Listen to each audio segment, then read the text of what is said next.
Friends, good morning. কেমন আছো তোমরা সবাই? আশা করি তোমরা সবাই ভালো আছো। আমিও খুব ভালো আছি।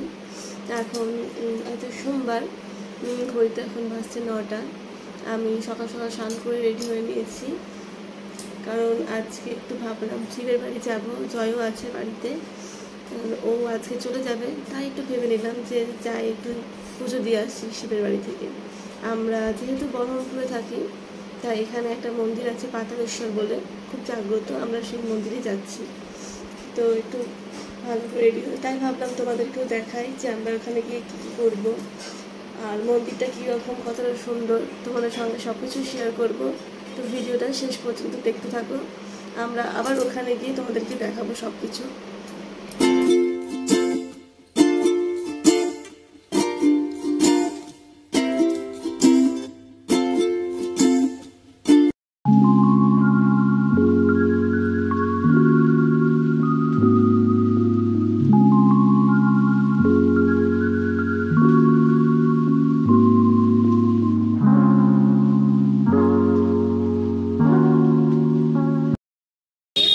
এখন আমরা রাস্তায়, আমাদের যেহেতু কোনো কিছু প্ল্যান ছিল না পুজো দেওয়ার, তাই আগে থেকে কোনো ফলমূল বাজার করা হয়নি। তাই জয় গেলেও একটু ফলমূল কিনে নিয়ে আসতে, একটু মিষ্টি নিয়ে আসতে, আর কিছুটা সময় আছে, আর রাস্তা খুব একটা বেশি নয়। আমরা আবার ওখানে গিয়ে তোমাদেরকে সব কিছু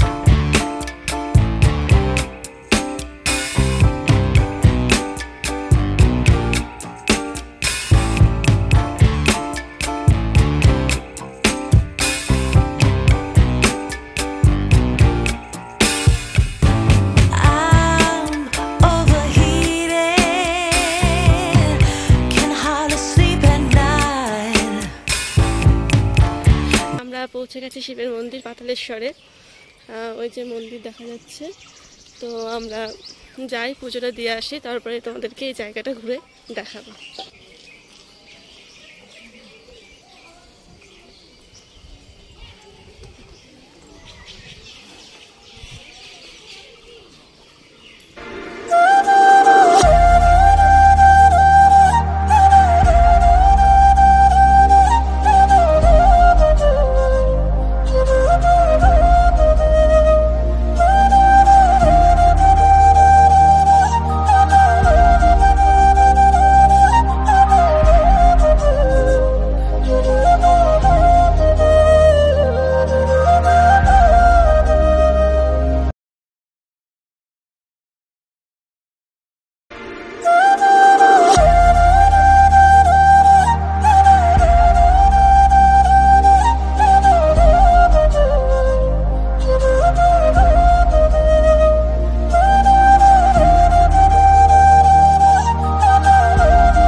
পুজো দেওয়া হয়ে গেল, ওই যে মন্দিরটা, আর এইখানে একটা মানে বিল টাইপের আছে, এটা নাম নাকি কাটি গঙ্গা।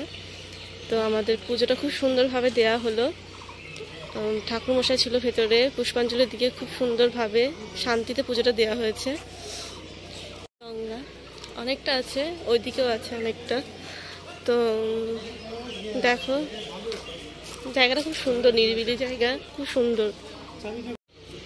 এই যে এখানে আরেকটা মন্দির আছে, মন্দিরের ভেতরে আরেকটা মন্দির আছে, এখানে ওইদিকেও আরেকটা মন্দির আছে, মাঝখানে শিব মন্দিরটি। এটা হচ্ছে গণেশের মূর্তি আছে, গণেশ মন্দির। এখানে আরেকটা মন্দির আছে, এটা হচ্ছে মনসা মন্দির, এই যে ঠাকুর।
বাড়ি পৌঁছালাম।